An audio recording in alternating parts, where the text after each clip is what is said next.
আলহামদুলিল্লাহি রাব্বিল আলামিন আর রহমানির রহিম মালিক ইয়াউমিদ্দিন ইয়্যাকা না'বুদু ওয়া ইয়্যাকা নাস্তাঈন ইহদিনাস সিরাতাল মুস্তাকিম সিরাতাল লাযীনা আন'আমতা আলাইহিম গায়রিল মাগযুবি আলাইহিম ওয়ালাদ-দাল্লিন।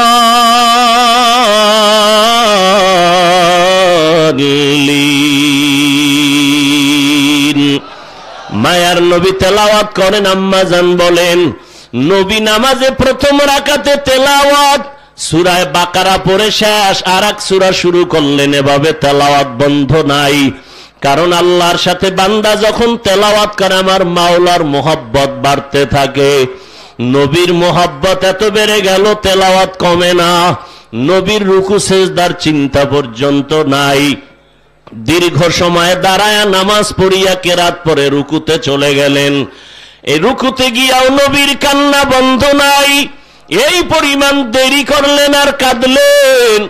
এরপরে প্রথম রাকাতের সিজদায় নবী মাত্র গেলেন, প্রথম সিজদা নবী মাথা উঁচু করেন না, সিজদায় গিয়ে এমন অঝরে কান্না।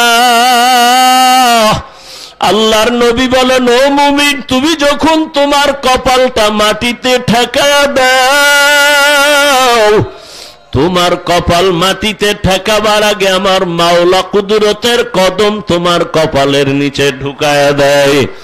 ও বান্দা, তুমি আমার মালিকের কুদরতের কদমে সিজদা দাও।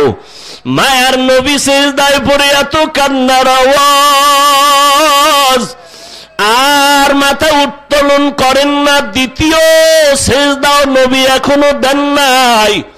ইতিমধ্যে হযরত বেলালের ঘরের বাহির থেকে আওয়াজ, ও নবী আপনি রেডি হয়েছেন, প্রস্তুতি নিছেননি, ফজরের নামাজের সময় কাছাকাছি হয়ে গেল।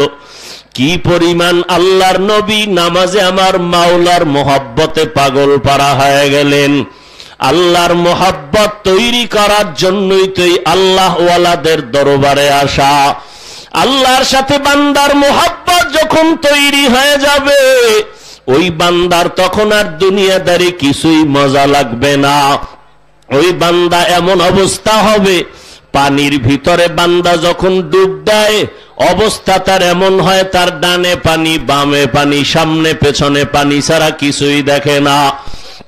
আল্লাহর মোহাব্বত যাদের অন্তরে জমা হয়ে যায়, ওই বান্দা অবস্থা এমন হালাত হয়ে যায়, বান্দা আল্লাহর মোহাব্বতের দরিয়ার মধ্যে ডুবে যায়। তখন বান্দা আগার দুনিয়ার সাথে তার কোনো সম্পর্কই থাকে না। ওই বান্দার এমন হালাত, ডানে বামে শুধু আল্লাহর কুদরতের ঘেরান। ওই বান্দা ডানে তাকায় আল্লাহর কুদরত, বামে আল্লাহর কুদরত, সামনে পেছনে আল্লাহর কুদরত। ওই আল্লাহর মোহাব্বত অন্তরে জমা করার জন্যই আল্লাহওয়ালাদের সোহবত। এই চরমনের ময়দানে 3 দিনের মেহনত। কত আল্লাহর গোলাম এই ময়দানে পড়ে আছে, খানার চিন্তা নাই, ঘুমের চিন্তা নাই, বাড়ির চিন্তা নাই, গাড়ির চিন্তা নাই। ওই বান্দার জিহ্বায় মাওলার জিকির আর চোখের মধ্যে আল্লাহর আযাবের ভয়, কান্নার পানি।